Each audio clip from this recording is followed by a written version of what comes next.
네, 시청자 여러분 안녕하십니까? 일요 포커스 진행의 신광합니다. 4.15 총선이 이제 사흘 앞으로 다가왔습니다. 코로나19로 각 정당이 조용한 선거운동을 표방하고는 있지만 역시 선거는 선거입니다. 비교적 차분한 가운데 총선의 열기는 뜨거웠고 이제 막바지로 치닫고 있습니다. 오늘 일요 포커스에서는 총선 막바지 각 정당에서 바라보는 전남의 판세를 전망해보는 시간 마련했습니다. 먼저 참석해 주신 분들 정당의 기호순으로 소개해드리겠습니다. 이혁재 민주당 전남 선대본부 홍보위원장 함께하셨습니다. 네, 안녕하십니까? 네, 어서 오십시오. 고경석 민생당 전남도당 사무처장 함께하셨습니다. 안녕하십니까? 네, 어서 오십시오. 여인도 정의당 전남도당 사무처장 함께하셨습니다. 네, 반갑습니다. 네, 어서 오십시오. 미래통합당 전남도당에서는 지금 당내 사정상 불참하겠다는 의사를 밝혀와서 오늘 일요 포커스에서 민주당과 민생당, 정의당 3당만을 초청했다는 점 미리 고지해 드리도록 하겠습니다. 그럼 본격적인 토론에 앞서서 이 3당의 지역구 선거 전략과 판세에 대해서 먼저 참석해 주신 패널분들의 의견을 차례로 듣고 토론을 이어가 보도록 하겠습니다. 먼저 민주당 사정은 어떤지 이혁재 홍보위원장께서 먼저 말씀해 주시죠. 네. 지금 세계는 코로나19로 인해서 대혼란에 빠져 있습니다. 특히 유럽에서는 하루에 수천 명이 사망하고 있는 실정입니다. 그러면서 대한민국의 방역 대책에 대해서 부러움을 넘어 감탄하고 있습니다. 상황이 이럴진데도 미래통합당 등 보수 진영에서는 문재인 대통령의 발목 잡기에만 혈안이 되어 있습니다. 다시 말해서 이번 선거는 2017년 촛불 정신의 완성이고 2022년 민주 세력의 정권 재창출을 위한 디딤돌이 되는 선거라고 생각합니다. 특히 저희 더불어민주당이 과반수 이상을 차지해서 문재인 정권의 후반기 안정적 운영과 식물국회를 정상적인 국회로 만들기 위한 교두보가 될 것입니다. 이에 저희 더불어민주당에서는 문재인 정부의 전반기를 안정적으로 도와주었던 이낙연 전 총리를 선거 총괄 선대본부장으로 위원장으로 이렇게 지휘하면서 선거를 치르고 있습니다. 이 부분이 문재인 정권의 후반기 안정적 유지와 이낙연 전 총리의 기대감으로 전남 선거 판세에 큰 영향을 미치고 있다고 봅니다. 알겠습니다. 그래서, 예. 네, 다음은 민생당에서 바라보는 이 지역구 선거 전략 그리고 판세 지금 현재까지는 어떻습니까? 네. 존경하는 전남 도민 여러분, 코로나19 사태 장기화로 얼마나 어려우십니까? 이 또한 지나갈 것입니다. 저희 민생당에서는 도민 1인당 100만 원, 가구 4인 가구 기준 400만 원 코로나 전투수당을 지급할 계획이고 이걸 관철하도록 노력하겠습니다. 판세로 보면 굉장히 사실 어렵습니다. 4월 7일 MBC 어떤 보도한 여론조사에 의하면 전남 서부권의 민주당 지지가 65%를 넘고 있습니다. 그건 후보와의 싸움이 아니라 민주당 바람과 전쟁을 하고 있다고 이렇게 판단이 되어집니다. 네. 바람과의 전쟁, 매우 어렵다라는 상황을 좀 전쟁. 강조를 해주셨는데요. 지금 그 여론조사 공표 금지 기간입니다만은 지금 이 구체적인 숫자를 말씀해 주신다거나 그렇게 하실 때는 저희가 나중에 이제 자막 처리라든가 이런 부분들을 하긴 하겠습니다만은 그 가급적이면 지지 뭐 강세다, 약세다 뭐 이런 정도로만 해주시지 구체적인 숫자를 언급하시는 거는 가급적 좀 삼가해 주시면 감사드리겠습니다. 네. 여인도 정의당 전남도당 사무처장께서는 지금 정의당 선거 전략, 지역구 판세 지금 어떻게 보고 계십니까? 네, 코로나를 이기는 싸움에서 여야가 따로 있을 수 없습니다.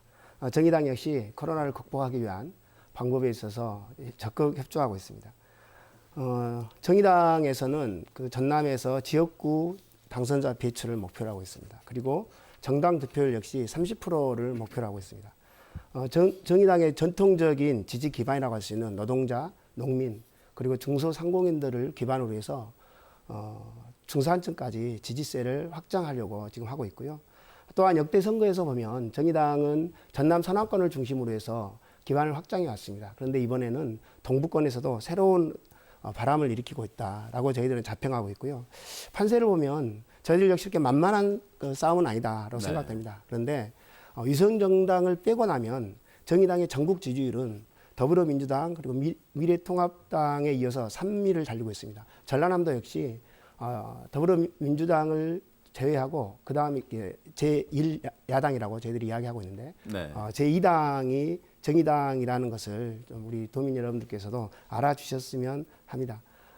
저희들이 볼 때 목포나 저희들은 목포 그리고 순천, 광양, 여수 이렇게 네 군데 후보를 지금 냈습니다만은 목포에서는 저희들은 꼭 당선시키겠다라고 하고 있고 광양과 순천, 여수에서는 새로운 바람을 일으킴으로써 향후 지역 정치권에 어떤 그 새로운 변화를 주도하겠다 이런 전략으로 저희들은 지금 보고 있습니다.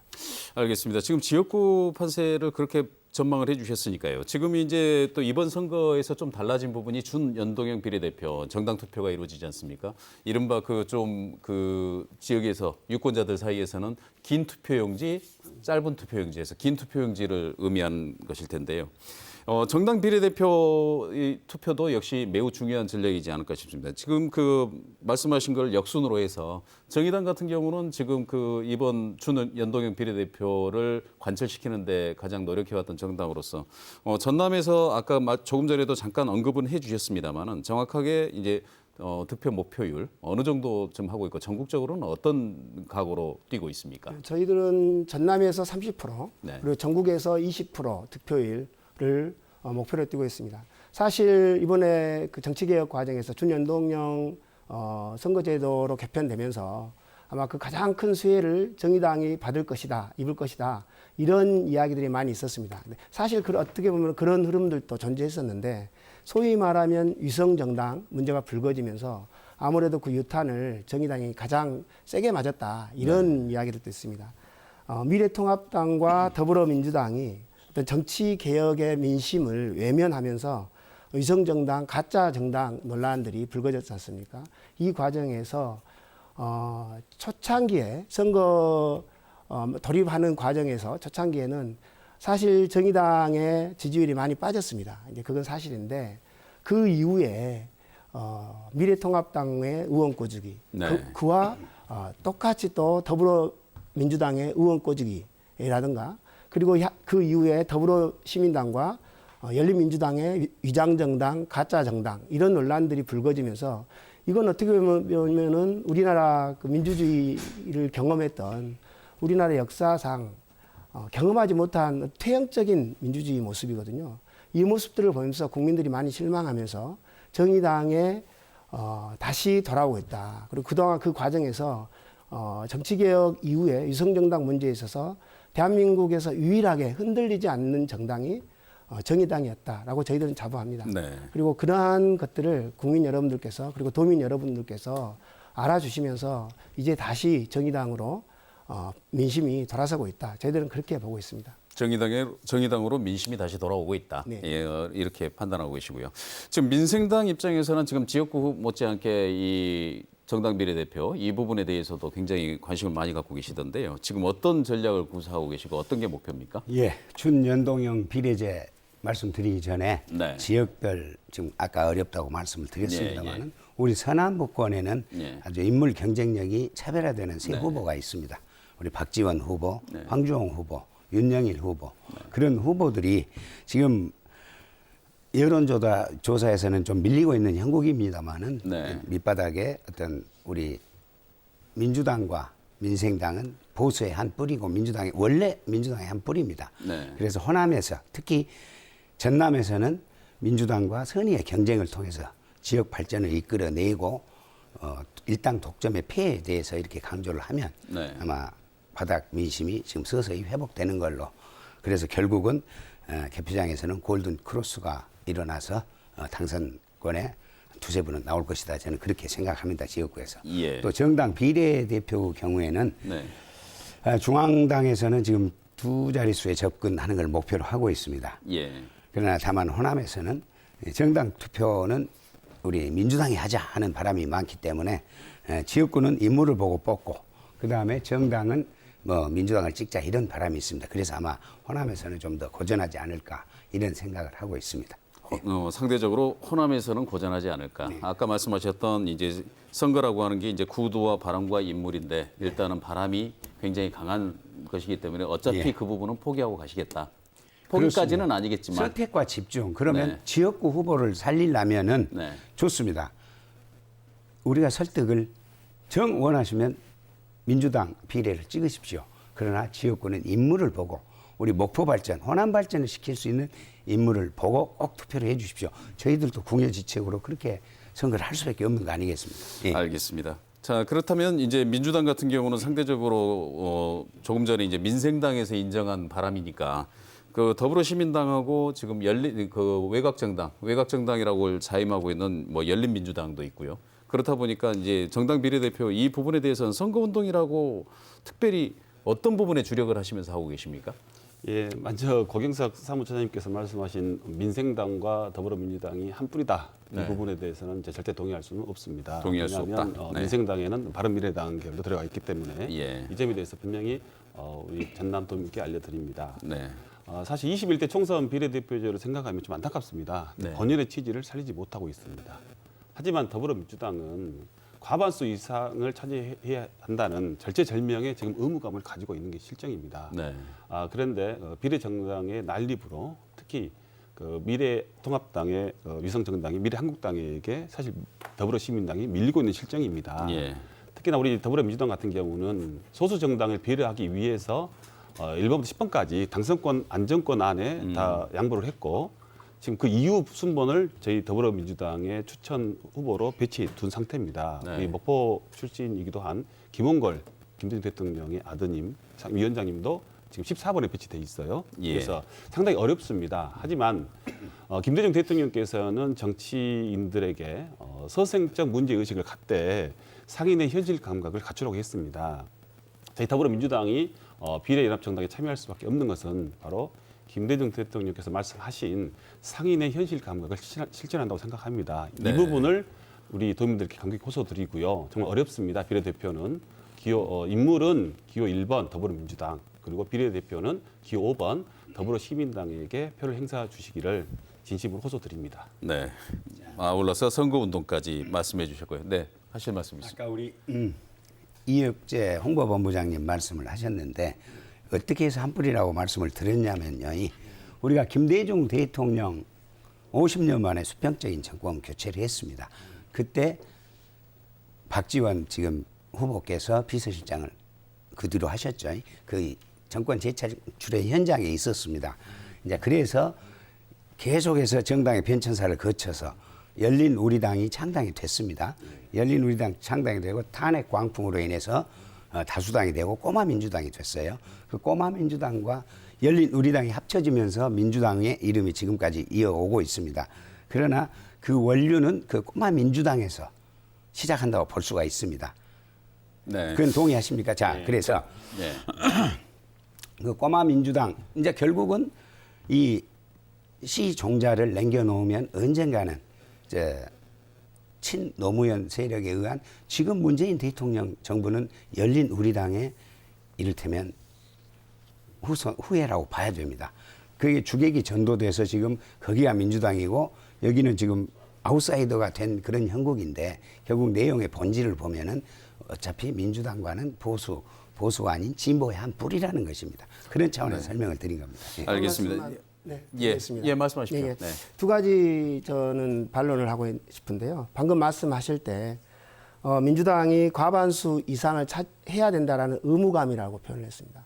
이건 대단히 독선적인 표현이라고 봅니다. 현재 민주당의 전국 지지율이 얼마입니까? 30%에서 40%, 많이 잡아야 40%입니다. 그것도 안 됩니다. 그런데 국회에서 과반수 이상을 차지해야 한다. 그것도 의무다라고 말씀하시는 건 국민들을 어떻게 보고 말씀하시는 건지 저는 이해할 수 없는 발언이라고 보는 거고요. 대한민국 정치의 가장 큰 문제는 이러한 독과점 정당들이 출현함으로써 그야말로 소수의 목소리를 대변하지 못하는 국회가 됐기 때문에 그동안 정치개혁을 해야 된다. 이런 이야기들이 계속 나오고 있습니다. 그래서 이번에 정치개혁의 화두도 그런 의미에서 국민의 목소리가 국회에 반영되는 그러한 상황을 만들자 해서 연동형 비례대표제가 도입됐던 거고요. 그런 의미에서 이건 굉장히 독선적인 표현이다라는 말씀을 드리고요. 두 번째로 더불어민주당이 더불어시민당을 만들면서 소수정당을 배려했다? 저는 이해할 수가 없습니다. 더불어민주당이 위성정당을 만드는 과정에서 정치개혁연대하고 먼저 이야기를 했습니다. 그런데 정치개혁연대를 배제하고 지금 현재 더불어시민당을 만들었습니다. 왜 정치개혁연대를 배제했습니까? 녹색당과 민중당과 이 소수 정당들을 배제하기 위해서 더불어시민당과 손을 잡았습니다. 그런데 이제 와서 소수 정당들을 배제하기 위해서 위성정당을 만들었다. 그리고 1번부터 10번까지 이런 이야기들은 저는 국민들을 무시하는 이야기다라고 생각을 합니다. 알겠습니다. 지금 민주당에서도 반론은 있을 것 같은데요. 지금 첫 번째야 뭐 이제 그 선거를 앞둔 당의 목표로서 과반 이 부분에 대해서는 뭐 그렇다 치더라도요. 두 번째 지금 비례연합정당에 대해서 이제 그 소수 정당을 배려하는 이런 부분에 대해서 조금 전에 이제 그 정당의 난립으로이라는 표현을 쓰셔가지고 지금 이런 반론을 받게 되는데 자 어떻게 생각하십니까? 네, 지금 정말 전국이 얼마나 혼란스럽습니까? 네. 이럴 때일수록 정말 전국을 주도하는 안정적인 정당이 필요하다고 봅니다. 저는 그 정당의 역할을 저희 더불어민주당이 해야 한다고 보기 때문에 과반수 이상의 의석을 확보해야 되고 네. 또 비례연합정당 같은 경우도 제가 초반에 말씀드렸지만 물론 제 개인적인 생각이기도 하지만 정말 본연의 취지를 많이 상실했다 이렇게 인정합니다만 네. 아까도 말씀드렸지만 미래통합당에게 이 나라를 맡길 수 없다는 절체절명의 사명의식이 있다. 우리 당에게는. 그렇기 때문에 우여곡절 끝에 이런 현재의 상황에 왔습니다. 이렇기 때문에 과거보다는 지금 앞으로 어떻게 할 것인가에 대한 지지를 호소드리는 겁니다. 그래서 네.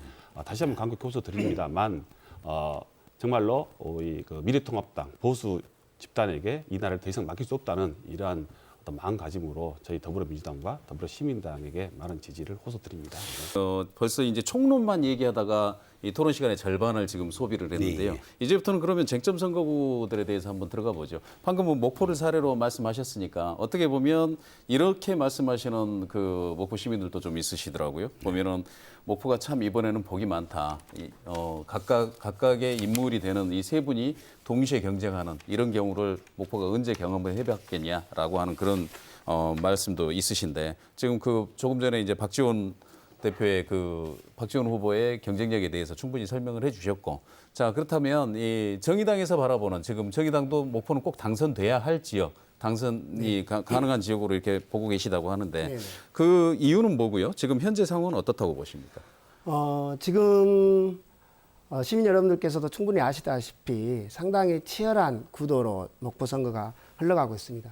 정의당 입장에서 어떻게 윤소아 후보 입장에서 봤을 때 초반에 민주당이 그 후보가 정리되지 않았을 때는 치열한 그 3파전 안에 저희들이 있었습니다. 그런데 선거 초반에 약간 주춤했던 건 사실입니다. 그런데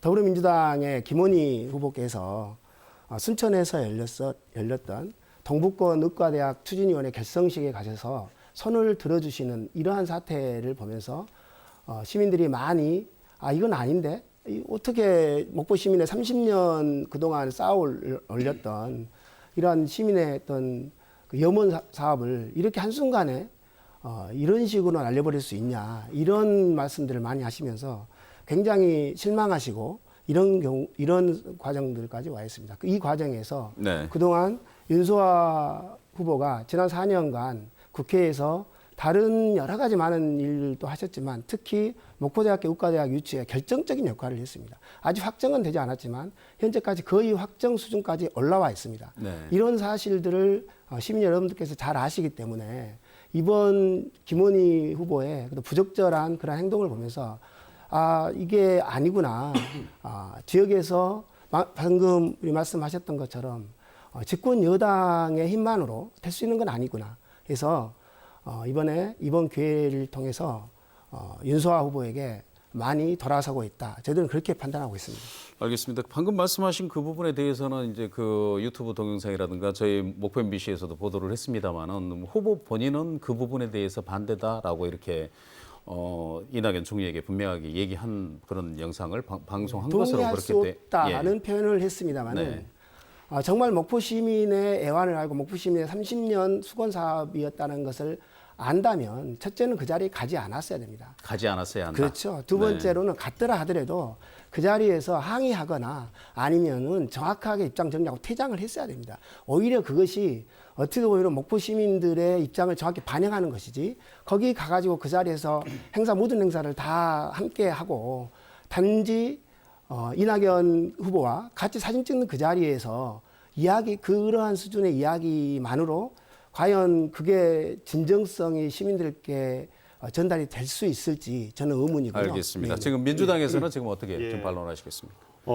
목포 김원희 후보는 분명히 말씀을 드렸습니다. 이게 이낙연 선대위원장에게 코로나 관련한 긴급재난지원금 건의하러 갔습니다. 네. 그리고 절대 동구권의 의대 유치에 동의할 수 없습니다라는 말을 했고 네. 마찬가지로 저도 여인도 사무처장님의 말씀에 절대 동의할 수는 없습니다. 방금 말씀하신 부분들은 분명히 저희 민주당, 특히 저희 민주당의 전남 도당의 핵심 공약 중에 하나가 전남의 의과대학 유치가 되어 있고 저희 김원희 후보의 공약에도 지금 사실 목포대 의대의 공약은 어느 후보 독점적인 공약이 절대 아닙니다. 네. 그래서 저희 김원희 후보의 공약집에 보면은 이건 박지원 후보도 공약했고 또 윤수아 후보도 많이 헌신했기 때문에 이것을 상생 공약으로 함께하는 공약으로 분명히 넣어놨고 목포대 의대 유치를 위해서 열심히 노력하기로 약속을 했었습니다. 그런데 이 부분을 가지고 정말로 30년 목포권 주민들 수건 사업인 목포대 의대 유치를 정치 공략화하고 있습니다. 마치 시민들이 들었을 경우에는 민주당이 집권 여당이 순천 동구권에 의대를 줬냐는 식으로 지금 그런 뭐랄까요 오해를 하고 있게 만드는 부분들이 양당입니다. 너무 작은 걸 가지고 침소봉대해서 이렇게 목포 시민을 호도하고 있다 저는 이렇게 보고요. 절대로 민주당 목포 김원희 후보를 비롯한 목포권 우리 민주당 후보들은 국회의원이 돼서도 목포대 의대 유치 반드시 해낼 겁니다. 그리고 아까 고경석 처장님께서 말씀하신 부분이 있는데요. 이제 목포의 민심은 변화를 요구하고 있습니다. 지금까지 계속해서 12년간 다 했다.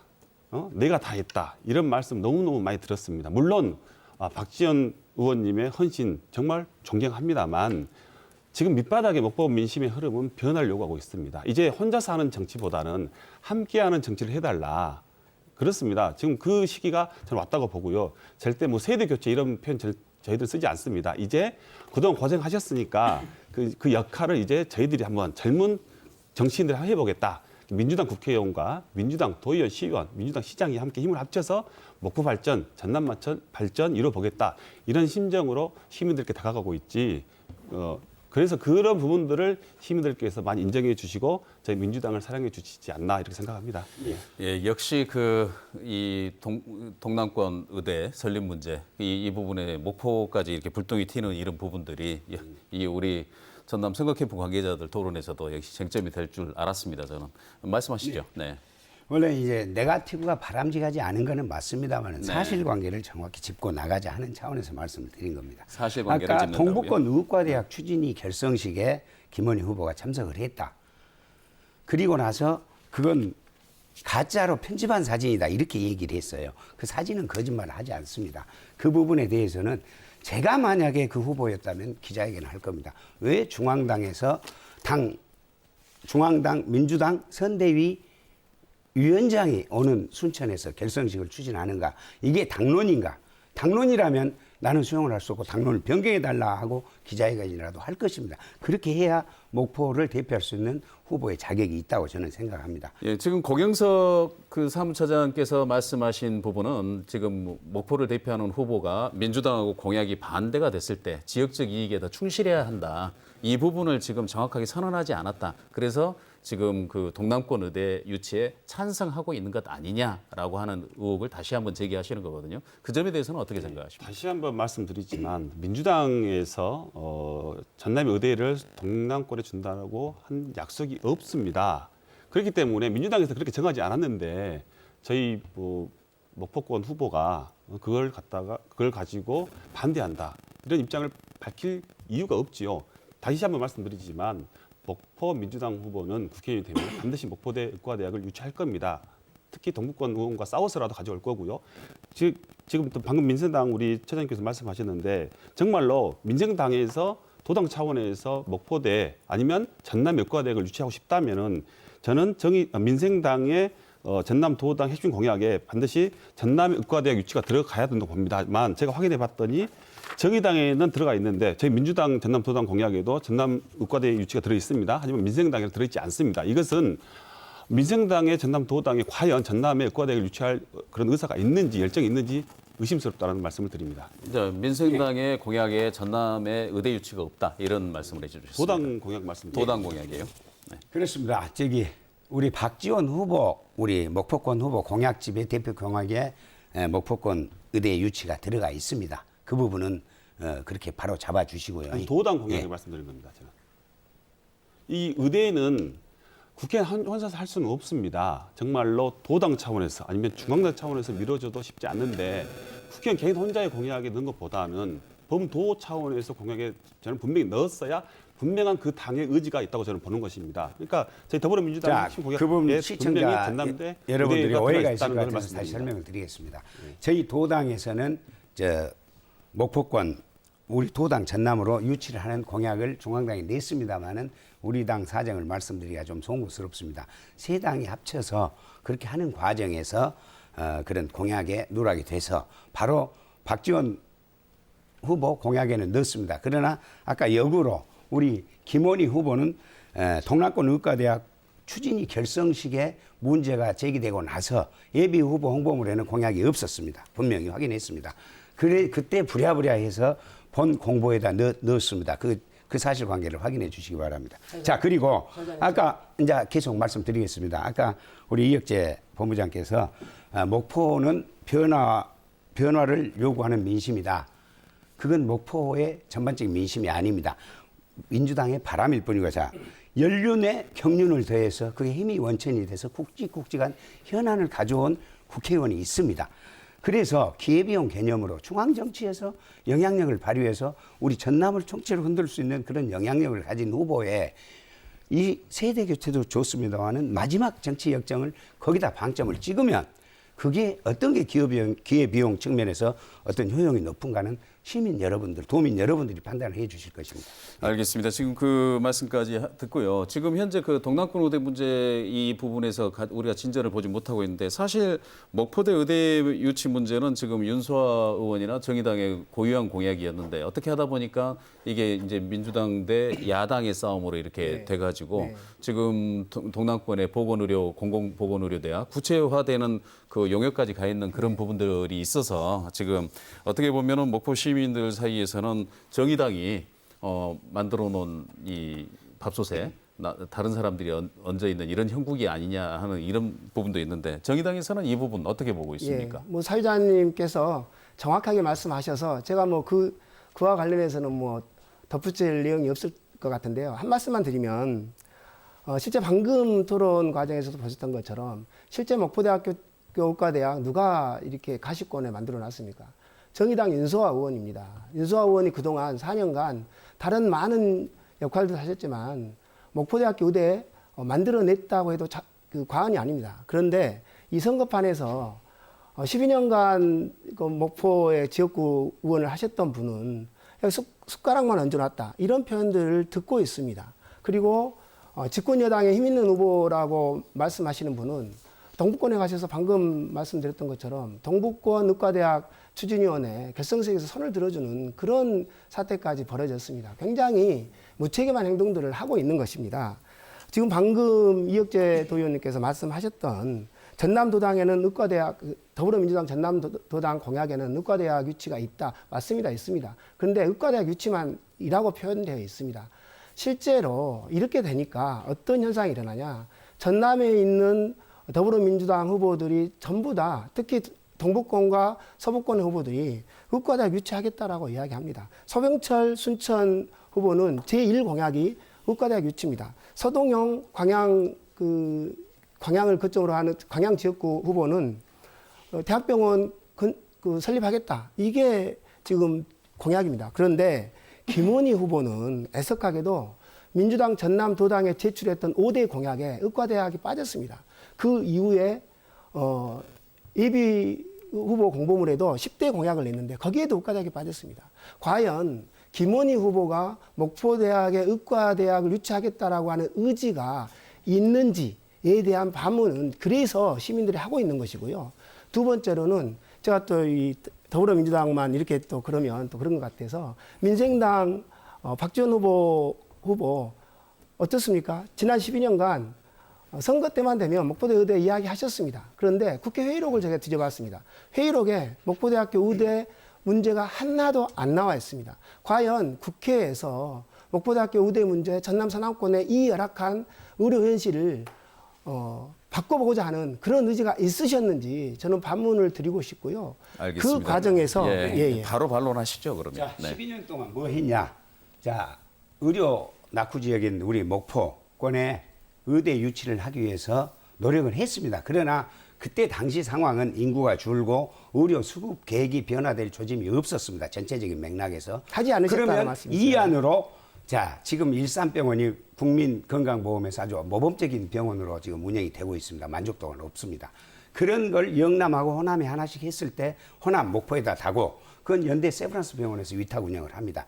대학병원이 하나가 오는 것과 같습니다. 이란 이안 삼안 프로젝트를 갖고 그때는 수저만 얻는다는 표현은 그건 전혀 지나친 표현이고 사실과 다릅니다.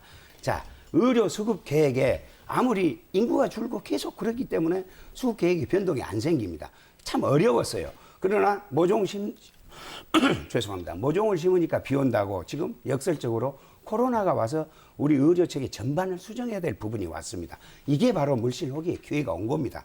이제 다 같이 힘을 합치면 또 이게 시작입니다. 지금 11월에 용역이 되어가지고 뭐 2조 원의 생산 유발 효과, 1.7의 비용 대 편익 분석. 그럼 1조 원 이상이 들어가야 됩니다. 기재부 설득해야 됩니다. 자, 보건복지부 인원, 의료 인원 해야 됩니다. 행안부 공무원 티어 조정해야 됩니다. 교육부 교수 요원 증원시키고 다 이 4개 부처가 조율을 해야 되고 그 코디네이팅을 하는데 박지원 후보의 그런 힘이나 역량 그게 필요한 시점입니다. 그래서 과거는 불구하고 앞으로 열심히 하면 알겠습니다. 되는 과거에 전혀 네. 안 했다는 표현은 과한 표현이다. 네. 그런 말씀을 드립니다. 네, 알겠습니다. 그런 부분들을 풀어가기 위해서도 경륜 있는 후보가 필요하다라는 그런 표현이신 것 같고요. 네. 방금 고경석 처장님께서 정확하게 말씀해 주셨습니다. 의대를 완성하는 게 얼마나 힘든지 여러 개의 부처를 설득하고 이해시켜야 됩니다.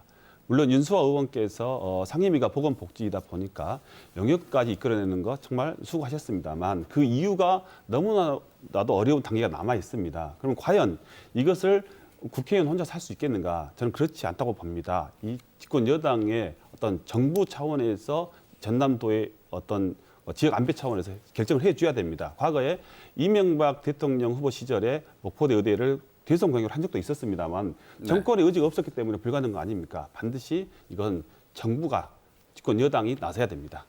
어쨌든 코로나19 확산 속에 지금 누구나 다 공공보건의료시설에 대한 필요성은 절감을 하고 있고 의사 인력이라든가 의료 인력이 늘어나야 된다 하는 그런 부분들에 공감하고 있기 때문에 그 어느 때보다도 목포대 의대 설립 문제라든가 전남의 의대 확보 문제 이 부분은 좋은 기회를 맞은 것 같습니다. 자, 또 추가로 하신 말씀 관련해서 제가 한 말씀만 더 드리면 방금 우리 이혁재 본부장님이 말씀하셨던 것처럼 그리고 그 고경석 사무처장이 말씀하셨던 것처럼 정부 당국을 설득하는 과정이 굉장히 어렵습니다. 윤수아 후보가 그동안 교육부, 보건복지부 설득했습니다. 그래서 지금까지 왔습니다. 저는 더불어민주당에게 요구하고 싶은 건 힘 있는 후보론을 앞세우기 이전에 더불어민주당의 당론부터 정확히 이거 확정을 해야 됩니다. 왜냐하면 이게 선거 끝나고 이 선거로 끝나는 게 아닙니다. 선거 끝나고 동부권 의원들과 서부권 의원들 간에 그리고 각 지역민들 간에 소제역주의가 발생할 수 있습니다. 그래서 과연 더불어민주당 전남도당의 입장이 전남의 의과대학인지 지금까지 30년의 서부권 이 주민들의 염원 사업이었던 목포권의 의과대학인지 이러한 정확한 입장을 정리를 안 된 상태에서 어떻게 정부 부처를 설득할 수 있는 건지 저는 의구심이 들고요. 그러다 보니까 서병철 순천 후보, 서동용 광양 후보, 그리고 주철현, 김혜재 여수 후보 거기는 4명이 한 팀을 이루어서 동부권의 동남권의 의과대학, 대학병원 만들겠다. 힘 있는 집권 여당의 힘으로 하겠다라고 하고 있습니다. 그러면 목포의 후보만이 힘 있는 집권 여당 후보이냐? 그건 아니지 않습니까? 그래서 민주당이 정확한 당론이 뭔지 오늘 이 자리에서 말씀하기 어려우시면 다음에라도 그건 명확히 해 주셔야 목포대학교 의과대학, 전남 산하권 의과대학의 대세를 그르칠 수 없다라고 저는 봅니다. 알겠습니다. 짧게 말씀하시고 예. 하시죠. 참 이제 오늘 토론에 나온 저희 입장이 전남 도당을 대신해서 나온 겁니다. 네. 정말 두 분은 말씀 편하시게 목포에 집중할 수 있는데 네. 저는 전남 도당의 홍보 본부장으로서 그렇지 못한 점을 정말 안타깝게 생각합니다. 네, 예. 지금 현재까지는 그런 민주당 전남 도당의 입장은 전남의 의대 유치다. 그리고 시장 여러분도 아시겠지만 일단 전남의 의과대학을 가져오는 것이 저는 먼저이지 예, 않습니까? 다 아실 겁니다. 알겠습니다. 네. 지금 현재 공보상에는 그렇게 나와 있고 홍보위원장님 입장에서도 그 정도 선까지만 말씀하실 수 있다. 이렇게 정리하고 넘어가겠습니다. 조금 전에도 이제 말씀드렸습니다만 이제 코로나19 확산 속에 지금 선거운동이 지금까지 치러져 왔고 이제 단 3일 남았습니다. 이제 결전의 시간이 다가왔는데요. 지금까지 조용한 선거운동을 표방하면서 선거운동이 참 힘드셨을 것 같아요. 지금까지 어떻게 조용한 선거운동을 실천해 왔는지 먼저 민생당부터 말씀해 주시죠. 예, 모든 후보자들이 뭐 감염병 예방 수칙과 정부 지침, 사회적 거리두기 이걸 네. 실천하는 선거운동을 하느라고 굉장히 힘이 든 부분이 있습니다. 네. 뭐 선거사무소에도 철저한 방역을 하고 운영 인력도 최소화하고 또 선거운동 방식도 선거원이나 청중이 대거 몰리는 집중 유세 방식을 지향하고 우리 게릴라식 이런 거점 유세를 진행을 하고 있습니다. 그런데 목포에서는 첫날 4월 2일 날 여당 후보가 전통시장에서 집중 유세를 해서 사람을 운집하고 그래서 정부 방침이나 중앙당의 방침을 위배해서 어떤 여론의 지탄을 받은 그런 경우가 있었습니다. 그래서 저희 네. 민생당의 경우는 모든 로고송도 틀지 말고 그 결국은 저녁에 유세 차량 퇴근 인사할 때 그때 처음으로 유세 차량을 틀게 됐습니다. 다른 추이를 보자. 조용한 선거전을 우리가 모범을 보이자 해서 나중에 퇴근 인사 때 처음 로고송을 틀었다는 말씀을 드립니다. 알겠습니다. 정의당은 어떻게 해왔습니까? 저희들도 마찬가지로 조용한 선거전을 이야기를 하고 있습니다. 그래서 기존의 선거가 시작되게 되면 출범식을 대대적으로 진행을 하고 이런 과정들이 있었는데 저희들은 이제 출범식 대신에 간단하게 기자회견으로 대처를 했고요. 그리고 이제 각 선거 사무실의 개소식이라든가 이런 부분들을 최소화하고 취소하고 이런 과정들이 있었습니다. 그리고 아무래도 이 코로나 전국이다 보니까 거리를 가든가 아니면 시장을 가더라도 유권자들이 없습니다. 안 계십니다. 그러다 보니까 자의반 타의반 저희뿐만 아니라 모든 정당들이 다 그럴 겁니다. 자의반 타의반으로 조용한 선거를 진행되고 있는데 방금 저희들이 토론했던 것처럼 몇 곳의 지역에서는 이 쟁점이 불거지면서 목포 같은 경우는 의과대학 문제라든가 여수 같은 경우는 이제 여순 항쟁을 여순 반란 사건으로 규정하는 그런 후보가 있어서 그런 문제라든가 하여튼 이런 문제가 이제 불거지면서 좀 치열하게 좀 되고는 있습니다만은 예전에 비하면 상당히 조용한 선거다 이렇게 저희들 판단하고 있습니다. 알겠습니다. 이제 마지막으로 민주당에서는 지금 현재까지 그 조용한 선거 어떻게 지금 치러왔는지 말씀 좀 해주시죠. 저희 더불어민주당 미래호남 선거대책위원회에서는 지난달 31일 기자회견까지 열고 율동, 동원 유세 등을 지향하고 전화 SNS를 통해서 선거운동을 하자라고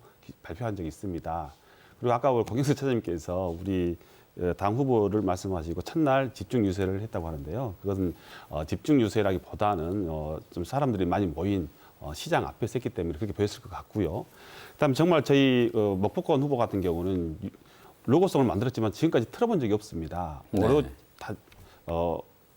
어떤 경우에는 상대 후보의 로고송에 맞춰서 우리 운동원들이 손을 흔드는 그런 그 형국도 있습니다. 정말 저희 더불어민주당은 시민들의 아픔과 함께하는 눈높이에서 선거운동을 하고 있다 이렇게 말씀을 드립니다.